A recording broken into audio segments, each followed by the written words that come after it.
Hi hello ನಮಸ್ಕಾರ ಸ್ನೇಹಿತರೆ. Finally Karna ಅಂದ್ಕೊಂಡಾಗೆ ಮಾಡಬಿಟ್ಟ. ಹಾಗಿದ್ರೆ ಏನಪ್ಪ ಆಯಿತು? ಸಾಹಿತ್ಯ ಮದುವೆಗೆ ಒಪ್ಕೊಂಡ. ಹಾಗಿದ್ರೆ ನಿಜವಾಗ್ಲೂ ಸಾಹಿತ್ಯ ಮದುವೆ ದಯಾನಂದ್ ಅಂಕಲ್ ಮಗನ ಜೊತೆ ನಡೆಯುತ್ತಾ ಅಥವಾ ಇನ್ಯಾರ ಜೊತೆ?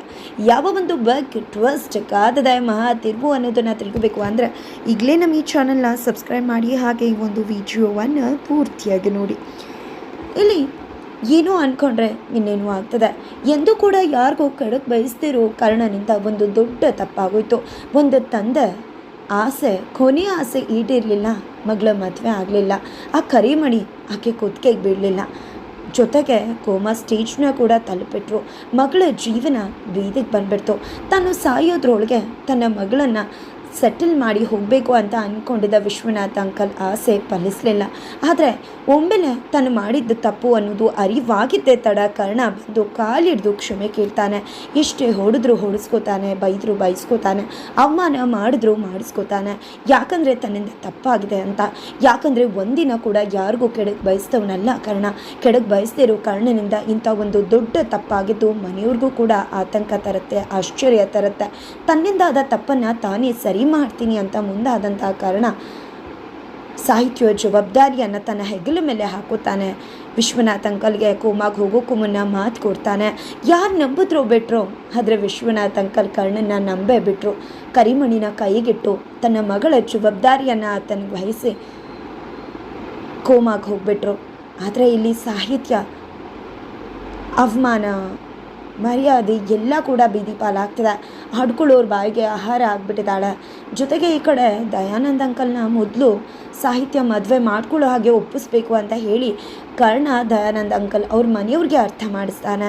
ಆಕೆ ಒಳ್ಳೆಯವಳು, ವಿಶ್ವನಾಥ್ ಅಂಕಲ್ ತಪ್ಪಿಲ್ಲ, ಎಲ್ಲವೂ ನನ್ನಿಂದ ಆಗಿತ್ತು ಅಂತ ಪ್ರಾರಂಭದಲ್ಲಿ ಒಪ್ಪದೇ ಇದ್ದರು.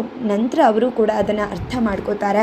ಅರ್ಥ ಮಾಡ್ಕೊಂಡಿದ್ದೆ ಹೋಗಿ ವಿಶ್ವನಾಥ್ ಅವ್ರನ್ನ ನೋಡಿಕೊಂಡು ಅವ್ರ ಹತ್ರ ಕ್ಷಮೆ ಕೇಳಿ ಸಾಹಿತ್ಯನ ಮದುವೆ ಮಾಡ್ಕೊಳ್ಳೋಕ್ಕೆ ಅಂಗಲಾಚ್ತಾರೆ. ಎಲ್ಲದರಿಂದ ರೋಸು ಹೋಗಿದ್ದಂಥ ಸಾಹಿತ್ಯಗೆ ಮದುವೆನೇ ಬೇಕಾಗಿಲ್ಲ. ಮದುವೆಯಿಂದ ತನ್ನ ತಂದೆ ಕೋಮಾಗೆ ಹೋದರು. ಮದುವೆಯಿಂದ ಎಷ್ಟೆಲ್ಲ ಆಗೋಯ್ತು. ತನ್ನ ಮೇಲೆ ನಂಬಿಕೆ ಇಲ್ಲದಿರೋ ಅವ್ರನ್ನ ಮದುವೆ ಆಗೋಕ್ಕೆ ಅವಳು ಸುತಾರಾಮ್ ಒಪ್ಕೋತಿಲ್ಲ. ಈ ಕಡೆ ಕರ್ಣಂಗೂ ಕೂಡ ಗೊತ್ತು ಸಾಹಿತ್ಯ ಈ ಮದುವೆಗೆ ಒಪ್ಕೊಳ್ಳೋದು ತುಂಬಾ ಕಷ್ಟ ಅಂತ. ಅವನು 2 ದಿನಕ್ಕೆ ಅವಳನ್ನ ತುಂಬ ಚೆನ್ನಾಗಿ ಅರ್ಥ ಮಾಡ್ಕೊಂಡಿದ್ದಾನೆ. ಹಾಗಾಗಿ ಅವನು ಹೇಳಿದಾಗೆ ಅಲ್ಲಿ ಸಾಹಿತ್ಯ ಮದುವೆಗೆ ಒಪ್ಕೊಳ್ಳೋದಿಲ್ಲ. ಕ್ಷಮೆ ಕೇಳ್ತಾಳೆ, ನನ್ನನ್ನು ಫೋರ್ಸ್ ಮಾಡಬೇಡಿ ಅಂತ ಹೇಳಿ ಮನೆಗೆ ಬರ್ತಾಳೆ. ಈ ಒಂದು ವಿಷಯದಿಂದ ದಯಾನಂದ್ ಅಂಕಲ್ ಫ್ಯಾಮಿಲಿ ತುಂಬಾ ಸಿಟ್ಟು ಮಾಡ್ಕೋತಾರೆ, ನೊಂದ್ಕೋತಾರೆ. ಆ ಸಿಟ್ಟು ಇಲ್ಲಿ ಕೋಪವಾಗಿ ಮತ್ತೆ ಕರ್ಣನ ಮೇಲೆ ಹರಿಯಾಯತ್ತ. ಒಳ್ಳೆಯ ಹುಡುಗಿ ನನ್ನ ಮನೆ ಸುಸಿಯಾಗಿ ಬರ್ತಿದ್ಲು, ನನ್ನ ಫ್ರೆಂಡ್ ಕೋಮಾಗಿ ಹೋಗ್ಬಿಟ್ಟ, ನಾನು ನನ್ನ ಫ್ರೆಂಡ್ಗೆ ಅವಮಾನ ಮಾಡಿ ನಂಬಿಕೆ ದ್ರೋಹ ಮಾಡಿಬಿಟ್ಟ, ಇದು ಎಲ್ಲದಕ್ಕೂ ನೀನೇ ಕಾರಣ ಆಗಿಬಿಟ್ಟೆ ಅಂತ. ಇದು ಗೊತ್ತಾಗ್ತಿದ್ದಾಗೆ ಕರ್ಣ ಹೇಗಾದರೂ ಮಾಡಿ ಮದುವೆಗೆ ಒಪ್ಪಿಸ್ಲೇಬೇಕು ಅಂತ ಡಿಸೈಡ್ ಮಾಡ್ತಾನೆ. ಅಲ್ಲಿ ತಮ್ಮ ಕೂಡ ಇರ್ತಾನೆ. ಏನು ಮಾಡ್ತೀಯ ಅಣ್ಣ ಅಂದಾಗ ಕೆಲವೊಮ್ಮೆ ನನ್ನ ಮಾತನ್ನು ಅವ್ರು ಕೇಳೋದಿಲ್ಲ ಅಂತ ಗೊತ್ತು. ಯಾಕಂದರೆ ಅವ್ರು ನನ್ನ ವಿಲ್ಲನ್ ಅಂತ ಅಂದ್ಕೊಂಡಿದ್ದಾರೆ. ಅವರು ಹಾಗೆ ಅಂದ್ಕೊಳ್ಳೋದೇ ಒಳ್ಳೆಯದು. ಯಾಕಂದರೆ ಕೆಲವೊಮ್ಮೆ ನಾವು ಒಳ್ಳೆ ಕೆಲಸ ಮಾಡಬೇಕು ಅಂತ ಒಳ್ಳೆ ರೀತಿಯಲ್ಲಿ ಹೋದರೆ ಆ ಕೆಲಸ ಆಗೋದಿಲ್ಲ. ವಿಲ್ಲನ್ನಾಗೆ ಒಳ್ಳೆ ಕೆಲಸ ಮಾಡಬೇಕಾಗತ್ತೆ. ಇವಾಗ ನಾನು ಮಾಡೋದು ಅದೇ, ಊಹಿಸಿರಬಾರ್ದು ಆ ರೀತಿಯ ಒಂದು ಟ್ವಿಸ್ಟ್ ಜೊತೆಗೆ ಸಾಹಿತ್ಯನ ಈ ಮದುವೆಗೆ ಒಪ್ಪಿಸ್ತೀನಿ ಅಂತ ಕರ್ಣ ತಮ್ಮನ ಬಳಿ ಮಾತಾಡ್ತಾರೆ. ಜೊತೆಗೆ ಈ ಕಡೆ ಮನೆಗೆ ಬಂದಂತಹ ಮಗಳು ಸಾಹಿತ್ಯ ಅಪ್ಪನಿಗೋಸ್ಕರ ದೇವಸ್ಥಾನಕ್ಕೆ ಹೋದರೆ ಆ ಮನೆಗೆ ಕರ್ಣನ ಅಮ್ಮ ಅತ್ತೆ ಬರ್ತಾರೆ ಕ್ಷಮೆ ಕೇಳೋದಕ್ಕೆ. ಆದರೆ ಅವ್ರಿಗೆ ದೊಡ್ಡ ಅವಮಾನ ಆಗುತ್ತೆ. ಅಷ್ಟೇ ಅಲ್ಲ, ಕರ್ಣನಿಗೆ ಸಾಹಿತ್ಯ ಚಿಕ್ಕಮ್ಮ ಮಣ್ಣು ಹಾಕಿ ಶಾಪ ಹಾಕ್ತಾರೆ. ಇದರಿಂದ ಅವರು ಕೂಡ ನೊಂದ್ಕೊಂಡು ವಾಪಸ್ ಮನೆಗೆ ಬರ್ತಾರೆ. ಆ ಶಾಪನ ನೆನೆಸ್ಕೊಂಡು ಅಲ್ಲಿ ಅಮ್ಮ ನೊಂದ್ಕೊತಿದ್ದಾರೆ ತನ್ನ ಮಗನಿಗೆ ಏನಾಗಬಹುದು ಅಂತ. ನಂತರ ಇಲ್ಲಿ ಕರ್ಣ ಅವನ ಪ್ಲ್ಯಾನ್ ಮಾಡಿದಾಗೆ ಮನೆಗೆ ಬಂದರೆ ಅಲ್ಲಿ ಸಾಹಿತ್ಯ ಇಲ್ಲ. ಜೊತೆಗೆ ಎಲ್ಲೋಗಿದ್ದಾಳೆ ಅಂತ ತಿಳ್ಕೊಂಡಿದ್ದ ದೇವಸ್ಥಾನಕ್ಕೆ ಹೋಗ್ತಾನೆ. ದೇವಸ್ಥಾನದಲ್ಲಿ ಸಾಹಿತ್ಯನ ಮಾತಾಡಿಸ್ತಿದ್ರೆ ಇಲ್ಲಿ ಸಾಹಿತ್ಯ ಮಾತಾಡೋಕ್ಕೂ ಸುತಾರಾಮ್ ಒಪ್ಕೋತಿಲ್ಲ. ಆಗ ಅವನಿಗೆ ಉಳಿದ ದಾರಿ ಅದೇ ಒಂದು ದಾರಿ, ವಿಲ್ಲನ್.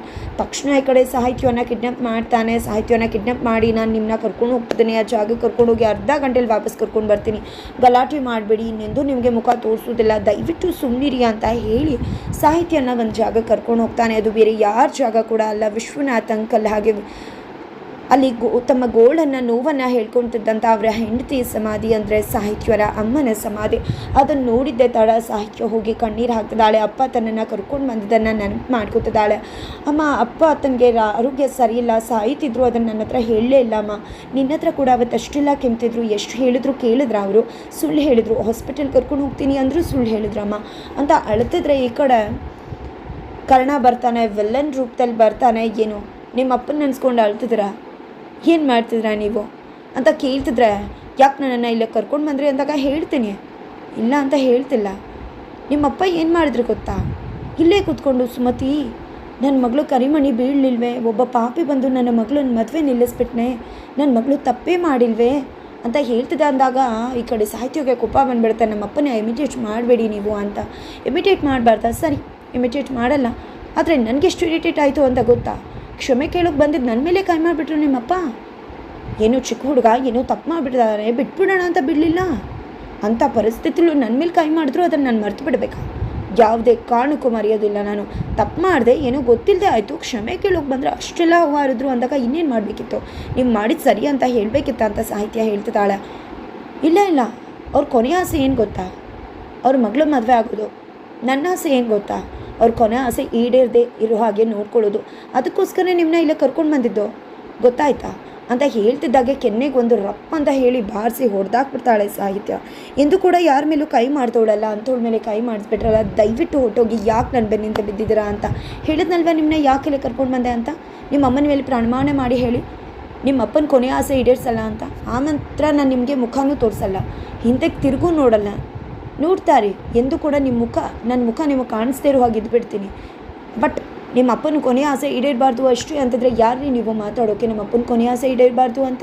ನನ್ನಪ್ಪ ನನ್ನ ಪರ್ಸ್ನಲ್ ವಿಷಯ ಅಂತ ಹೇಳ್ತಿದ್ದಾಳೆ. ಜೊತೆಗೆ ನೀವೇ ಒಪ್ಕೊಂಡಿದ್ರಲ್ಲ ಮದುವೆ ಆಗಲ್ಲ ಅಂತ, ಅದಕ್ಕೆ ಸ್ಟ್ರಿಕ್ ಆನ್ ಆಗಿರಿ, ನನಗೂ ಕೂಡ ಅದೇ ಬೇಕಾಗಿದೆ ಅಂದಾಗ ಅದು ನನ್ನಿಷ್ಟ, ಒಪ್ಕೋತೀನಿ, ಇಲ್ಲಾಂದರೆ ಇಲ್ಲ, ನೀವು ಯಾರು ಕೇಳೋಕ್ಕೆ, ಗುಡ್ ಬೈ ಅಂತ ಹೇಳಿ ಹೊರಟು ಬರ್ತನೇ ಬಿಡ್ತಾಳೆ. ಈ ಕಡೆ ಹೊರಟು ಬರ್ತಿದ್ದಾಗ ಈ ಕಡೆ ತಲೆ ಸುತ್ತು ಬರುತ್ತೆ, ಕೆಳಗಡೆ ಬಿದ್ದೋಗ್ತಾಳೆ. ಆಂಟಿ ಕ್ಷಮಿಸ್ಬಿಡಿ, ನಿಮ್ಮ ಮಗಳು ಮದುವೆ ಮಾಡಿಸೋಕೆ ಇಷ್ಟೆಲ್ಲ ಮಾಡ್ತಿರೋದು ಅಂತ ಸುಮತಿ ಮನೆ ಹತ್ರ ಕ್ಷಮೆ ಕೇಳ್ತಿದ್ದಾನೆ. ಬಟ್ ಅಷ್ಟರಲ್ಲಿ ತಮ್ಮ ಕರೀತಾನೆ. ಓಡಿ ಹೋಗಿ ನೋಡಿದ್ರೆ ಅಲ್ಲಿ ಸಾಹಿತ್ಯ ಕೆಳಗಡೆ ಬಿದ್ದಿದ್ದಾಳೆ. ಈ ಕಡೆ ಮನೆಯವರು ಎಲ್ಲರೂ ಕೂಡ ಆತಂಕ ಮಾಡ್ಕೊಂಡಿದ್ದಾರೆ. ಜೊತೆಗೆ ದಯಾನಂದ್ ಅವ್ರ ಮಗನ ಜೊತೆ ಮದುವೆ ಮಾಡಿಸೋಕೆ ಒಪ್ಕೋಬೇಕು ಅಂತ ಹೇಳಿ ಒಪ್ಪಿಸ್ತಿದ್ದಾರೆ. ಈ ಕಡೆ ತಾತನೂ ಕೂಡ ಒಪ್ಪಿಸ್ತಾರೆ.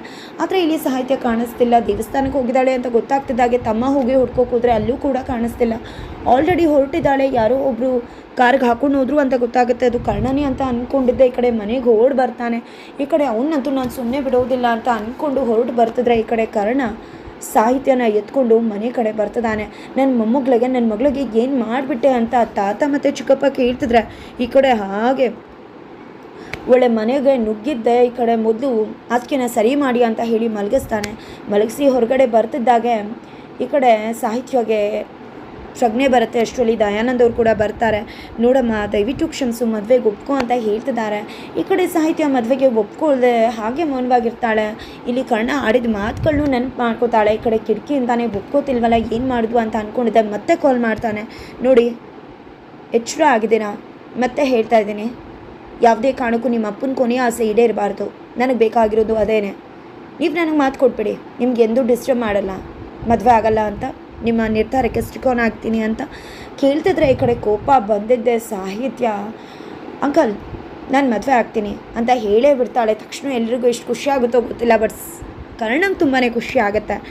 ಫೈನಲಿ ನಾನು ಅಂದ್ಕೊಂಡಿದ್ದಾಯಿತು ಅಂತ. ನಂತರ ಈ ಕಡೆ ಯಾವಾಗ ಮದುವೆ ಇಟ್ಕೊಳ್ಳೋಣ ಅಂತ ಕೇಳಿದ್ದಕ್ಕೆ ನಾಳೆನೇ ದೇವಸ್ಥಾನದಲ್ಲಿ ಇಟ್ಕೊಂಡ್ಬಿಡೋಣ ಅಂತ ದಯಾನಂದ್ ಅವರು ಹೇಳ್ತಾರೆ. ಫೈನಲಿ ಸಾಹಿತ್ಯ ಮದುವೆಗೆ ಒಪ್ಕೊಂಡಿದ್ದಾಳೆ. ಮತ್ತೆ ಮದುವೆ ಮನೆಯಲ್ಲಿ ಸಂಭ್ರಮ. ಈ ಕಡೆ ಏನಾಯ್ತಣ್ಣ ಅಂದಾಗ ಸಾಹಿತ್ಯ ಅವರು ಮದುವೆಗೆ ಒಪ್ಕೊಂಡ್ರು. ನಾಳೆನೇ ಅವ್ರದ್ದು ದೇವಸ್ಥಾನದಲ್ಲಿ ಮದುವೆ ಅಂತಿದ್ದಾಗ, ಅಣ್ಣ ನಿನಗೆ ಏನು ಹೇಳಬೇಕು ಅಂತ ಗೊತ್ತಾಗ್ತಿಲ್ಲ, ವಿಲ್ಲನ್ ಆಗಿದ್ಕೊಂಡು ಒಬ್ರಿಗೆ ಒಳ್ಳೆ ಕೆಲಸ ಮಾಡಿ ನೀನು ಅವ್ರ ದೃಷ್ಟಿಯಲ್ಲಿ ಕೆಟ್ಟವನಾದರೂ ಪರವಾಗಿಲ್ಲ ಅಂತ ಯೋಚನೆ ಮಾಡ್ತಿದ್ದೆಯಲ್ಲ, ಯು ರಿಯಲಿ ಗ್ರೇಟ್ ಅಂತ ಹೇಳ್ತಿದ್ರೆ, ಯಾವತ್ತೂ ಕೂಡ ಒಳ್ಳೆಯವರಾಗಿರಬೇಕು ಅಂತ ಅಂದ್ಕೊಳ್ಳೋದು ತಪ್ಪಾಗುತ್ತೆ. ಕೆಲವೊಮ್ಮೆ ನಮ್ಮಿಂದ ಒಳ್ಳೇದಾಗಬೇಕು ಅಂತ ಹೇಳಿದ್ರೆ ನಾವು ಕೆಟ್ಟವರಾದರೂ ಪರವಾಗಿಲ್ಲ, ಬಟ್ ಒಬ್ಬರಿಗೆ ಒಳ್ಳೇದಾಗಬೇಕು ಅಷ್ಟೇ ಅಂತ ಹೇಳ್ತಿದ್ದಾನೆ. ಫೈನಲಿ ಇಲ್ಲಿ ಮದುವೆ ದಿನ ಬರುತ್ತೆ. ಸಾಹಿತ್ಯ ರೆಡಿಯಾಗಿ ತನ್ನ ಅಪ್ಪನ ಮುಂದೆ ಬಂದು, ಅಪ್ಪ ಇವತ್ತು ನನ್ನ ಮದುವೆನಪ್ಪ, ಆಶೀರ್ವಾದ ಮಾಡಿ ಅಂತ ಆಶೀರ್ವಾದ ತಗೋತಿದ್ದಾಳೆ. ಫೈನಲಿ ದೇವಸ್ಥಾನಕ್ಕೆ ಎಲ್ಲರೂ ಕೂಡ ಬಂದಿದ್ದಾರೆ. ಮದುವೆ ಸಂಭ್ರಮ ಮೇಳೈಸಿದೆ. ಈ ಕಡೆ ಕರ್ಣ ಆ ಮದುವೆ ನೋಡೋಕೆ ಆ ಒಂದು ಕರಿಮಣಿನ ಕೊಡೋಕೆ ಅಂತಾನೆ ದೇವಸ್ಥಾನಕ್ಕೆ ಬಂದಿದ್ದಾರೆ. ಬಿಕಾಸ್ ಆ ಕರಿಮಣಿ ಅವನ ಕೈಯಲ್ಲೇ ಇದೆ. ಆ ಒಂದು ಕರಿಮಣಿನ ಅಲ್ಲಿಗೆ ತಲುಪಿಸ್ಬೇಕಾಗಿದೆ. ಆದರೆ ಅಲ್ಲಿ ಒಂದು ದೊಡ್ಡ ಅನಾಹುತನೇ ನಡೆಯುತ್ತೆ. ಸಾಹಿತ್ಯ ಮದುವೆ ಮತ್ತೆ ಡೋಲಾಯಮಾನ ಸ್ಥಿತಿಗೆ ಬರುತ್ತೆ. ಯಾಕೆ ಮದುವೆ ಮಾಡ್ಕೋತೀನಿ ಅಂತ ಬಂದಿದ್ದಂಥ ದಯಾನಂದ್ ಅವರ ಮಗ ಅಲ್ಲಿ ಜನಗಳ ಕುಹಕ ಮಾತುಗಳನ್ನು ಕೇಳಿ ಮತ್ತೆ ಉಲ್ಟಾ ಹೊಡೆದು ಬಿಡ್ತಾರೆ. ಅಥವಾ ಇಲ್ಲಿ ಸಾಹಿತ್ಯ ಮದುವೆ ಮತ್ತೆ ಯಾಕೆ ನಿಲ್ಲುತ್ತೆ?